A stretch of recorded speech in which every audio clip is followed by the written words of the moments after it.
Saya Pendeta HKBP Resort Parulian Litong Lihuta menyapa Bapak Ibu serta saudara-saudaraku sekalian dimanapun saat ini berada.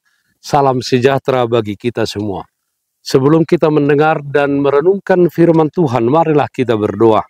Kami membuka hati dan pikiran kami untuk disapa firman Tuhan. Berfirmanlah bagi kami, amin. Firman Tuhan yang menjadi sumber kekuatan dan sukacita bagi kita dalam melaksanakan aktivitas kita satu hari ini. Kamis 26 September 2024 tertulis dalam kitab Imamat pasal 19 ayat 18. Demikian firman Tuhan. Janganlah engkau menuntut balas dan janganlah menaruh dendam terhadap orang-orang sebangsamu, melainkan kasihilah sesamamu manusia seperti dirimu sendiri. Akulah Tuhan.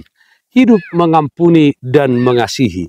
Saudaraku yang terkasih dalam Kristus Yesus, secara manusiawi apabila kita disakiti, dijahati, atau bahkan diperlakukan secara tidak adil oleh orang lain, naluriah kita cenderung ingin melakukan pembalasan. Kita pasti akan menyimpan dendam. Dendam di hati sewaktu-waktu pasti akan meledak. Balas dendam tentu berasal dari si jahat. Sebenarnya balas dendam berasal dari ketidakmampuan seseorang untuk mengelola suasana hati dan kemarahannya. Balas dendam tidak akan menenteramkan hati. Jadi tidak ada gunanya menuntut balas atau menaruh dendam dengan tindakan kejahatan yang lebih buruk. Karena itu hanya menunjukkan bahwa kita tidak lebih baik darinya dan sama bodoh dan jahatnya dengan orang yang menyakiti kita. Saudaraku yang terkasih dalam Kristus Yesus, firman hari ini mengajarkan, janganlah engkau menuntut balas dan janganlah menaruh dendam terhadap orang-orang sebangsamu, melainkan kasihilah sesamamu manusia seperti dirimu sendiri. Akulah Tuhan. Satu-satunya perilaku yang dapat mengendalikan rasa dendam adalah dengan hidup mengampuni dan mengasihi. Bahkan melalui Musa, Tuhan telah menyatakan bahwa kita harus mengasihi sesama.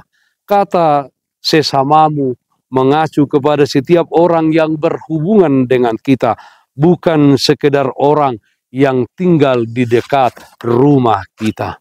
Saudaraku yang terkasih dalam Kristus Yesus, sebagai orang percayalah layaklah kita memelihara dendam dan menuntut balas? Tentu tidak.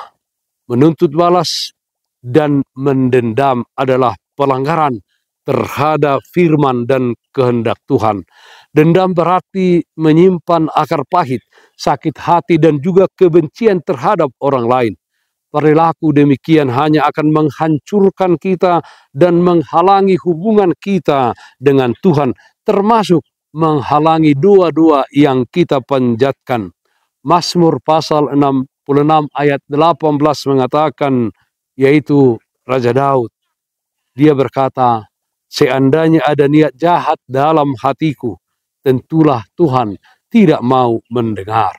Oleh karena itu, siapkan dalam hidup kita pengampunan dan kasih kepada sesama. Terimalah Roh Kudus dan biarkan hidup kita ini dituntun dan dipimpin oleh Roh Kudus sehingga kita dapat mengasihi Allah dan sesama karena Dia lebih dahulu mengasihi kita, walau tentu kita mengalami sakit hati oleh karena orang lain tersebut. Hidup mengampuni dan mengasihi. Amin. Mari kita nyanyikan Bukende 212 ayat 4 Holongon Nabadia. Saipala basma rohaku dopak kadongani asatung ringgas rohaku lau mane sadosani. Marilah kita berdoa.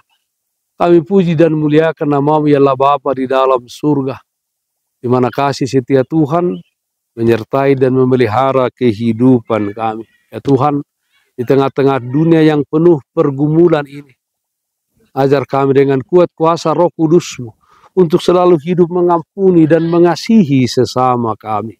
Kami berdoa ya Tuhan, yang sakit dimanapun saat ini berada, Tuhan berikan kesembuhan, yang berduka Tuhan berikan penghiburan. Dalam satu hari ini, dalam setiap aktivitas kami, Tuhan memberikan kekuatan dan sukacita bagi kami. Dalam nama anakmu Tuhan Yesus Kristus kami berdoa, terpujilah nama-Mu. Amin.